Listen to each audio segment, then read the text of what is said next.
예수님이 지금 제자들과 있잖아요. 예수님이 많은 무리들과 함께 하시면서 이거를 말씀해 주세요. 그다음 제자들이 12제자와 따라다녔죠. 70인 제자들. 큰 무리가 있어요.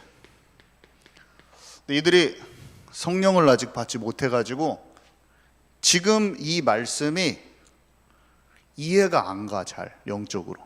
네가 거듭나지 아니하면 하나님의 나라를 볼 수 없느니라. 네가 성령이 아니고서는 예수를 주라 시인할 수 없다.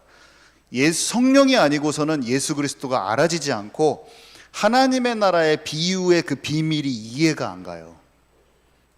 니고데모한테 거듭나지 않고서는 하나님의 나라를 볼 수가 없어요. 예수님이 설명하는 거듭남 자체도 이해가 안 가. 그렇지만 너희를 고아와 같이 버려두지 아니하고 성령으로 함께 하시나이다. 성령이 오신다는 거예요. 예수님을 믿는다는 것은 하나님의 나라를 알지 못하는 영적 상태가 하나님과 친밀해지면서 성령으로 그의 말씀과 그의 마음이 깨달아지는 거거든요. 그래서 너희에게 내가 말한 모든 것이, 비유도 다 포함이에요. 내가 그것을 생각나게 하고 그것을 깨닫게 하신다고 그랬거든요. 하나님의 사랑과 그분의 뜻과 계획이 다 이해가 가버려요. 나중에 언제가 되냐면 성령이 너에게 임하면 권능받고 땅까지 증인되리라. 그래서 사도행전 1장 14절에 그들이 예수님 옆에 같이 있었지만 이해가 안 가고, 예수님 십자가에 못 박힌다고 하니까 십자가에 못 박히면 안 돼요. 예수님의 뜻과 계획을 몰라. 하나님의 뜻을 모르기 때문에 방해하고, 이스라엘 나라를 지금 속국에서 해방시키는 게 언제입니까? 자꾸 육신 문제 말하고 상황이 어떻게 돌아가는지를 모르는 거예요. 지금 여기 우리가 같이 앉아 있어요. 우리가 같이 앉아 있는데 어떤 사람은 이 이전에 있던 제자들처럼 여기 앉아 있는 거예요. 우리 같이. 어떤 사람은 이 이후에 제자가 돼서 여기 앉아 있어요. 지금 저 여기 딱 보니까 두 부류로 딱 갈려져 있어. 예수님을 알기 전에, 성령 받기 전에 지금 산상수훈 제자들처럼 산에서 지금 무리처럼 듣고 있는 사람들이 여기 앉은 속에 있고, 우리는 항상 어디 가서 제자 훈련을 하잖아요. 그러면 이 똑같은 현상이 생기는 거야. 제자와 무리와 방해하는 사람들, 핍박하는 사람들 이렇게.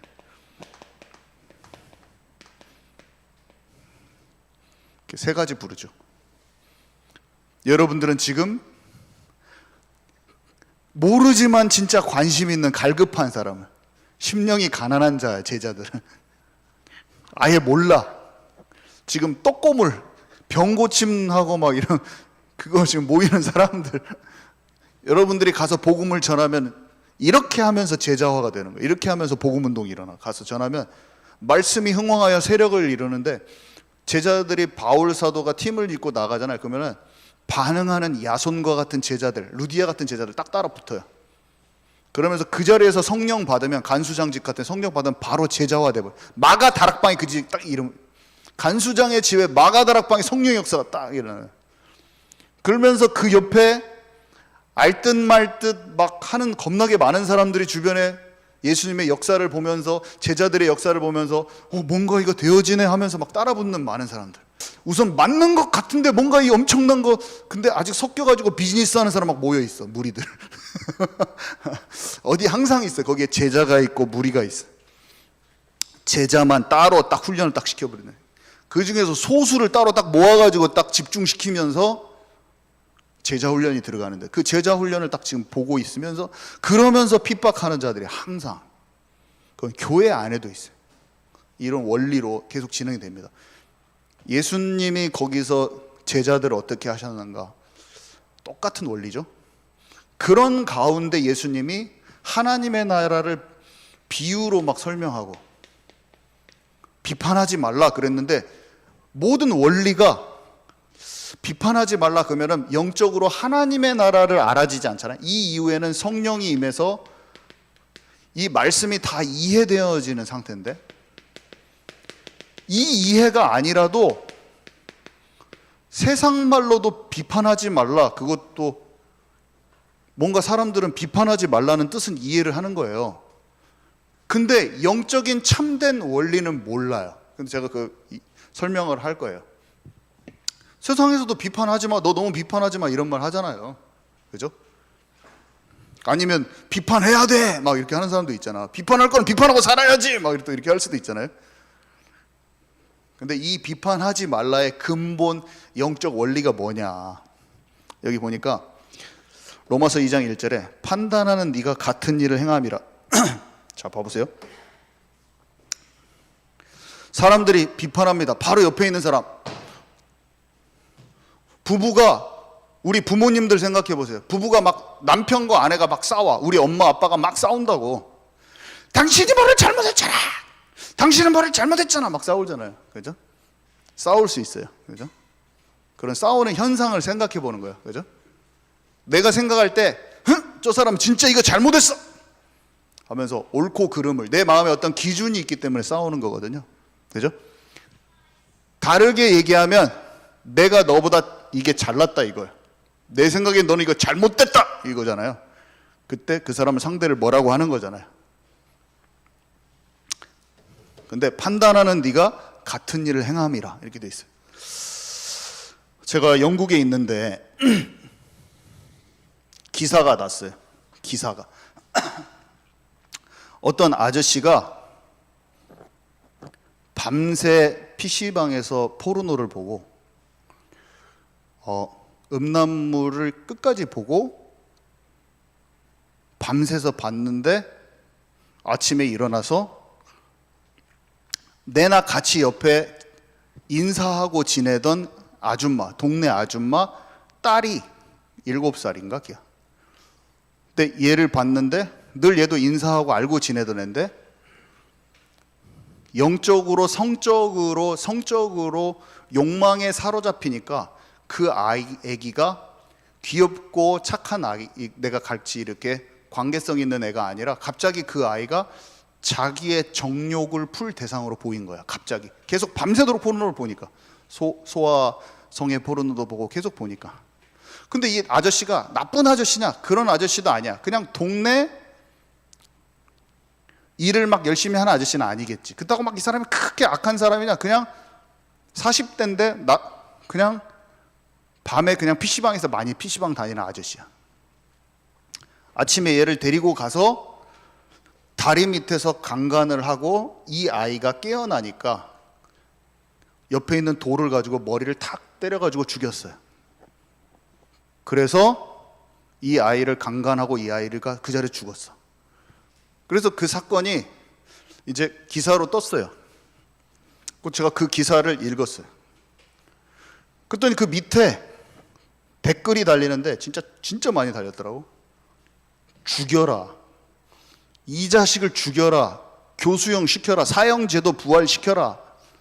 하면서 수많은 사람, 이거는 진짜 이런 놈은 죽여야 된다 막 하면서 그게 딱 올려놨는데, 제가 그 글을 읽는 나의 심정을 제가 얘기하려고 하는 거예요.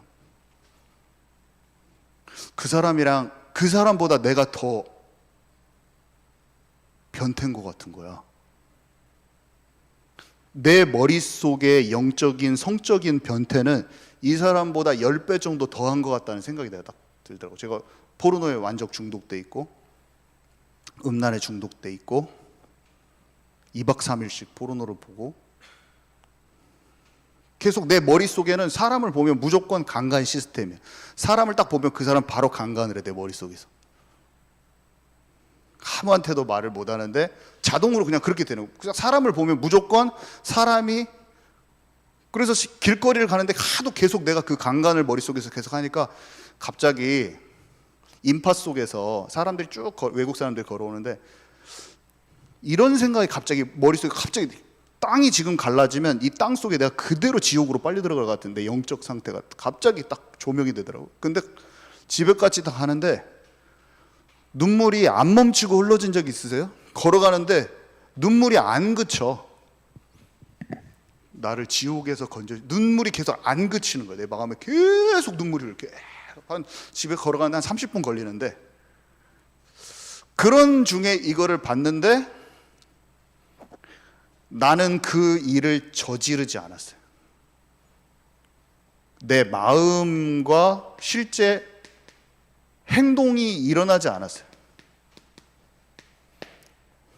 예수님이 살인은 미움과 같은 것이다 라고 했는데 딱 이해가 가더라고. 미움이라는 건 작아 보이고 살인자는 크게 보이잖아요. 늘 집에서 남편 미워하고 사는 사람이 연쇄살인범을 보고 사형을 시켜야 된다는 거예요. 어떤 아줌마가.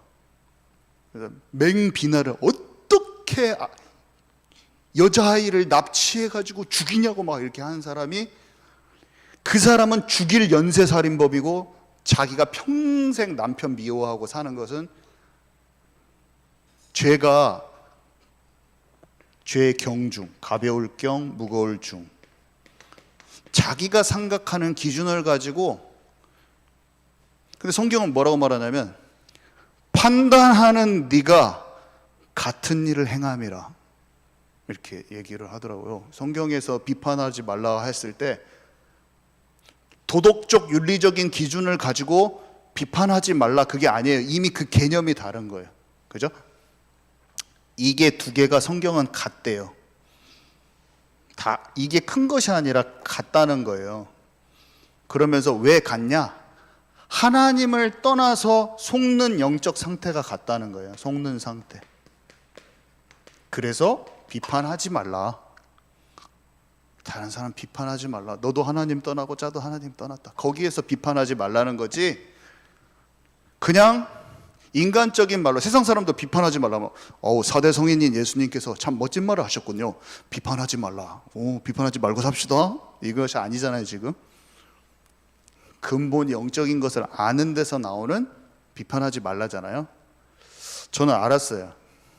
이러다가 예수님을 만났는데, 가인이 아벨을 죽이기 전과 죽인 후가 어쨌든 똑같은 상태에 하나님을 떠난 거예요.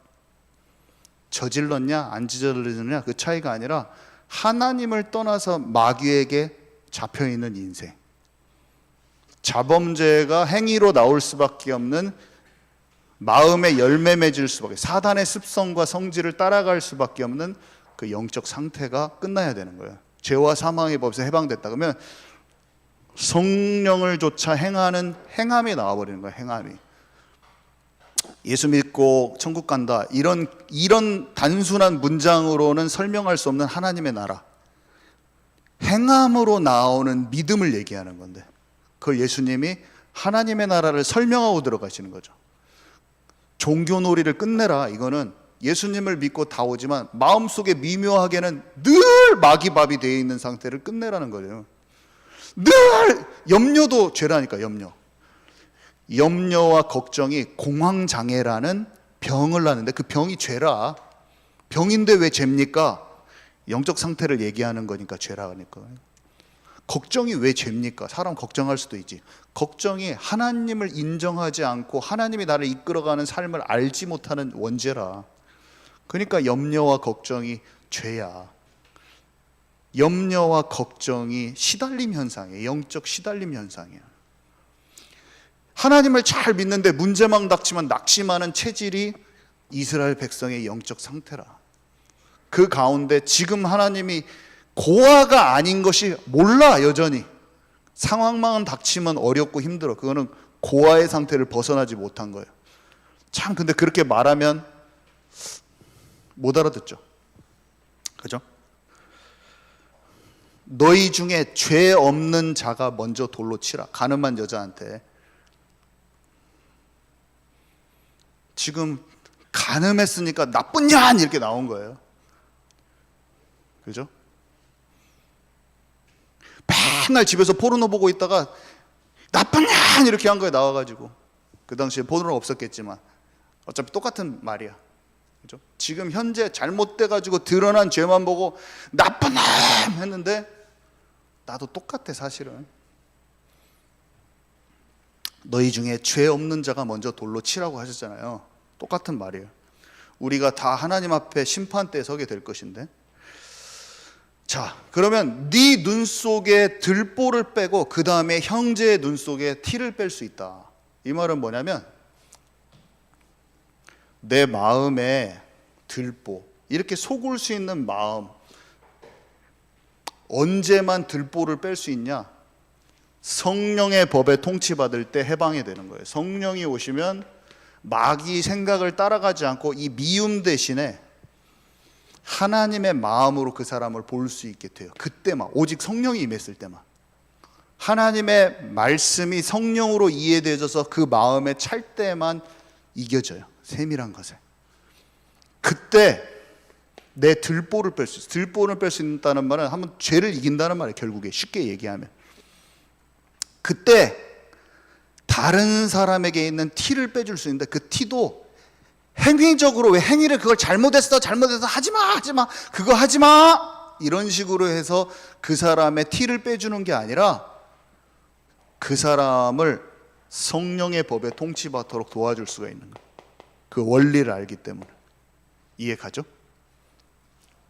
그때만 사람을 살릴 수 있어요. 그때 그 사람에게 복음을 줘서 살릴 수가 있는 거예요. 결국에 복음을 주고, 복음이 이해간 사람이 하나님께 집중하면서 사도행전 1장 14절에 오직 성령으로 들어갈 때만 그 사람이 뺄 수가 있어요. 자기 스스로 뺄 수 있어요. 그 원리죠. 이게 그 원리.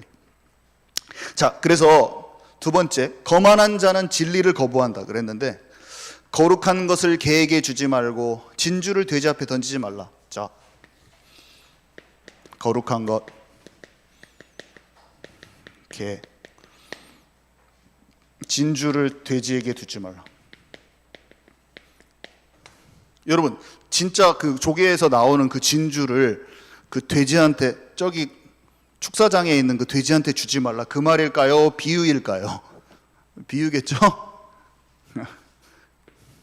개가 진짜 도구 개일까요? 아니면 비유일까요? 비유겠죠? 그죠? 이렇게 주면 어떻게 되냐면 발로 밟고 돌이켜 너희를 찢어 상하게 할까 염려한다, 이렇게 돼 있잖아요. 뭔가 사실은 이거 아까 이거를 준비해 놨는데 오늘 태준이가 이걸 저한테 질문을 하더라고요. 마태복음 15장. 제가 이걸 너무 재밌더라고요. 마태복음 15장 26절에 대답하여 이르시되 자녀의 떡을 취하여 개들에게 던짐이 마땅하지 아니하니라. 자, 자녀의 떡이 뭡니까? 떡이 뭐죠? 떡이 예수님 말씀이 떡이잖아요. 예수님 이 떡도 먹고 그런 떡이 아니야. 개는 뭘까요? 합당하지 않은 사람이겠죠. 당연히 자녀의 떡, 하나님의 자녀의 말씀을, 그죠? 아무에게나 주지 말라게. 개는 받지 않는 사람, 거부하는 사람이겠죠. 근데 그 여자가 15장에 보면 이런 내용이다. 여자가 개도 주인의 상에서 떨어지는 거 먹지 않습니까? 하면서 그 소중하게 여겨요. 하나님의 말씀을. 그러니까 네 믿음대로 될지어다 하면서 그 집 딸이 기적, 이게 치유가 되거든요. 무슨 말인지 알죠? 그 여자는 이방인 여자예요, 한마디로. 근데 어떻게 보면 세상 사람들이 봤을 때는 개와 같이 하나님의 거룩한 것을 받아야 돼. 유대인들이 봤을 때는 합당하지 않은 자예요. 이방인, 하나님 말씀이 필요 없는 자처럼 보여요. 근데 그 여자가 어떻게, 개한테도 그 주인의 상에 떨어지는 것, 무슨 말인지 알겠죠? 자기한테 필요하다는 거예요. 주님의 말씀이. 그런 소중히 여기는 마음, 자기를 그렇게 딱 표현한 거예요. 그러니까 주님이 그 믿음을 보시고, 둘 다 비유로 서로 얘기했네. 예수님도 비유로 얘기하고 그 자매도 비유로 얘기한 거예요. 성경에 보니까 잠언 9장 7절에서 8절 보니까 거만한 자는 징계하는 자를 도리어 능욕하고 악인을 책망하는 자는 도리어 흠이 잡히느니라. 거만한 자를 책망하지 말라. 그가 너를 미워할까 두려우니라. 지혜 있는 자를 책망하라. 그가 너를 사랑하리라. 잠언 23장 9절에 보니까 미련한 자의 귀에 말하지 말지니 이는 그가 지혜로운 말을 업신여길 것임이라. 여기 아까 거룩한 것을 개에게 주면 발로 밟고 또 찢고 상하게 한다고 그랬잖아요. 여기 보니까 거만한 자는 징계하는 자를 도리어 능욕으로 받고, 무슨 말인지 아세요? 거만한 자, 개 같은 사람, 하나님의 말씀과 복음과 진짜 진리를 그에게 갖다 주잖아요. 그러면은 거만한 자는 우리가 징계하고 책망하고 복음을 전할 때 진짜 우상숭배하지 말고 예수께로 돌아오라 우리가 얘기할 수 있잖아요. 그러면 그런 말 하면 책망하는 자를 흠잡고 아까 상하게 하고 찢는다고 그랬잖아요. 바울이 유대인들한테 복음을 전하니까 거만해 이 사람들이. 우리가 사도행전 지금 계속 보면 비방과 계속 쫓아다니면서 죽이려고 그래요. 마음의 우상에 쩌드는 것을 빼기 싫어하는 사람은 항상 있어요. 그 사람들은 쫓아다니면서 공격하는 원리를 주님이 설명하시는 거예요. 그러면서 그 사람은 흠을 잡고 미워하고 욕하고 흠잡고 미워하고 업신여겨요. 복음 전하는 사람. 우리가 복음 전할 때 항상 그런 사람이 반드시 나타납니다. 이 원리를 알고 있어야 돼요. 그래서 바울은 어떻게 하냐? 그가 흠잡고 미워하고 업신여고 그 사람들을 계속 우리 인간적으로 나를 죽이려고 하는 사람, 우리 그냥 합시다. 그래도 잘 해봅시다. 이렇게 안 하고 따로 소수를 확립하잖아요. 그죠? 영적인 원리라. 예수님 비방하는 사람, 이 독사의 자식들아 하고 훈계하고 멀리한 다음에 제자들만 따로 합숙시켜요. 무리 중에서 무리를 다 데리고 가려고 하지도 않고 심령이 가난하고 갈급한 자들을, 자기를 환대하는 사람을 먼저 공략해서 먼저 확립시켜. 네가 어느 성과 마을에 가거든 그곳에서 너를 받아들이는 사람에 계속 머물라. 만약에 그 사람들이 너를 환대하지 않으면 먼지를 털어버리고 딴 데로 가라. 우리가 복음을 전했을 때 우리의 말을 다수한테 전하겠지만, 여러 사람한테 전하겠지만 핍박하는 사람들은 피하고 이 사람들 끝까지 끌고 가려고 할 필요 없고 무리 중에서도 구분이 되져야 돼요. 제자와 무리가. 그래서 그들을 확립하고 들어가야 되는 거예요. 똑같아요. 영적 원리가. 거만한 사람은 진리를 거부하게 돼 있어요. 업신여기고 욕하고 흠잡고 미워하고 업신여겨요. 빌립보서 3장 2절에 보니까 개들을 삼가고 행악하는 자들을 삼가라. 개들을 삼가고 행악하는 자들을 삼가라. 계시록 22장 15절에 보니까 제가 여기 써놨잖아요. 개들과 점술가들과 음행하는 자들과 살인자들과 우상숭배자들, 거짓말을 좋아하며 지어내는 자들은 다 성 밖에 있으리라. 그죠?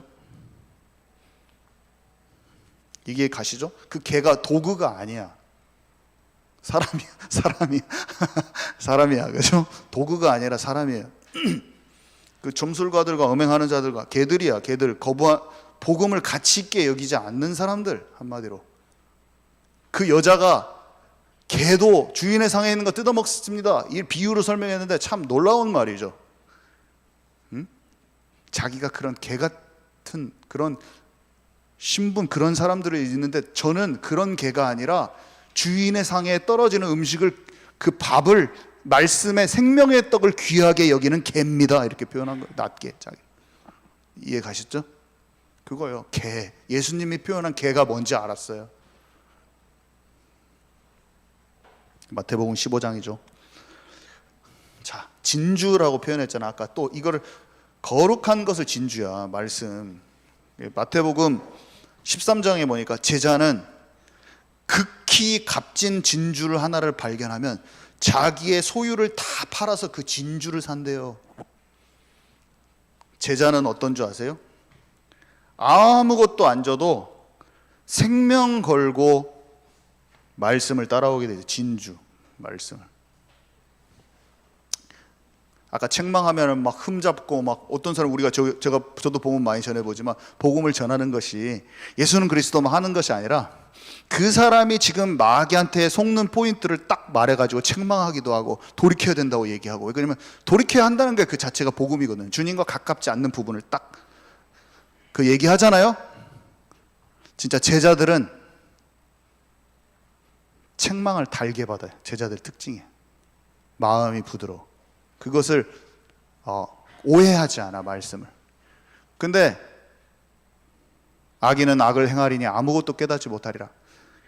진짜 자기 우상숭배 버리기 싫은, 지금도 있어요, 그런 사람들이.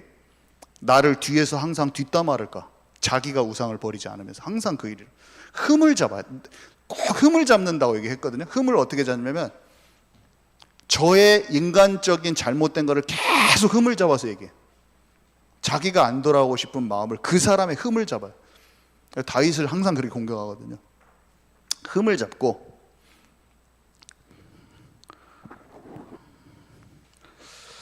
미워하고 그 말을 업신여기죠. 업신여겨.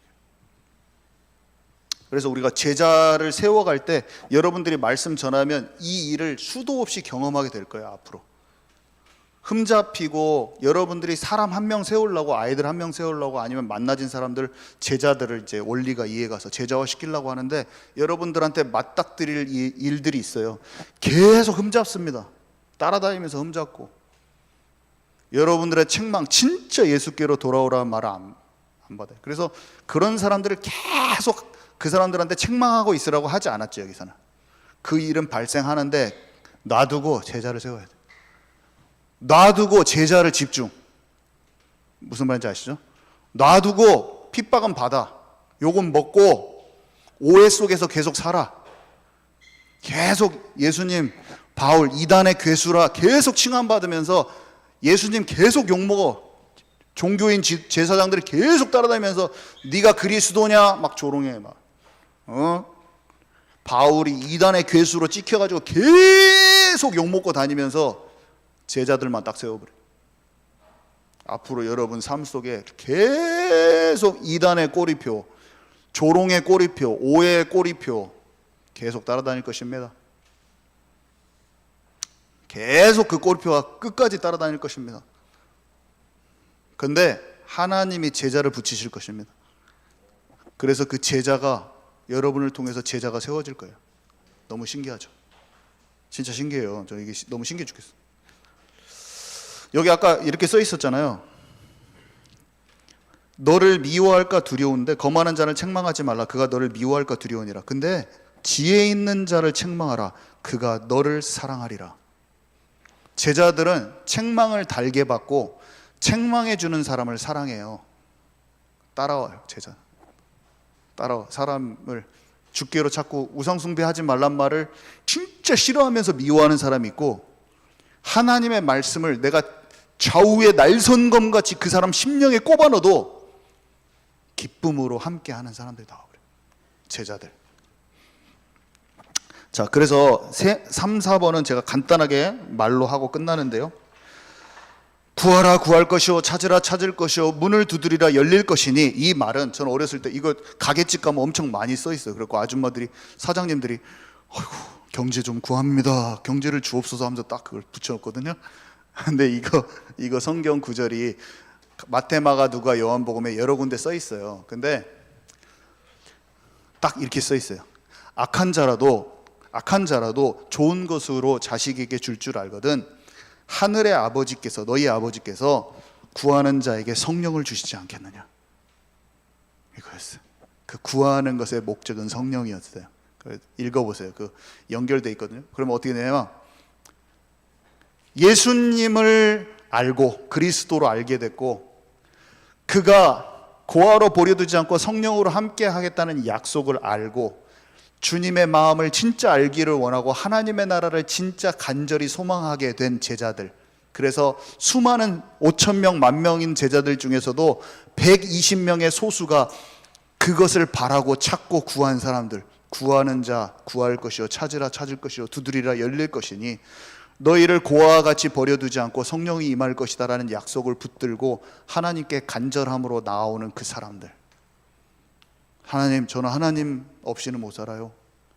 성령 충만을 주세요. 제 힘으로는 육신 체질이 이겨지지 않아요. 베드로와 같이 너무 속기 쉽고 제 마음의 생각 수준으로밖에 저는 살아갈 수 없사오니 성령으로 충만함을 주시사 하나님 나라의 아버지의 뜻과 계획을 알게 해주시고 내 마음에 하나님 나라가 임하기를 저는 그것만 원합니다. 다른 방법 아무리 해봤자 안 됐습니다. 성령 충만만 원합니다. 그 마음으로 하나님 앞에 삶을 그냥 살고 있으면, 막 모여가지고 맨날 기도하면서 하는 것도 좋은데 그 진실된 마음으로 오늘을 살아가고 있으면 그 사람의 성령 충만 빠. 태준이가 전부 다 반에서 친구들 다 포르노 보고 있는데 혼자 기도처를 찾아서 상담실에 가가지고 기도를 하고 말씀을 읽는 거를 얼마 하지 않았는데 그냥 영적으로 열리면서 성령 충만 빡. 경찬 형제가 아버지 일을 가업을 물려받아서 잘 해봐야겠다 생각했지만 다른 힘으로는 안 되겠어서 교회에 그냥 40일간 나오더라고. 그냥 혼자 여기서 자고 가더라고. 제가 봤더니 성령 충만 빡. 그래서 보니까 사람이 달라져 버리더라고. 사람이 영으로 걷는 그게 딱 느껴질 만큼 맨날 술 마시고 딱 뭐 경찬이가 술 먹고 응급실 갔다는 소식을 옛날에 들었는데 이제 지교에 열려진 빡. 딱 바뀌어버린 사람이 하나님의 사람이네. 영적 성령 충만이네. 딱 성령 충만이 임해버리는 거죠. 그 집에 성령 충만이 딱 형통한 자의 축복이 알파문고에 딱 임해버려요.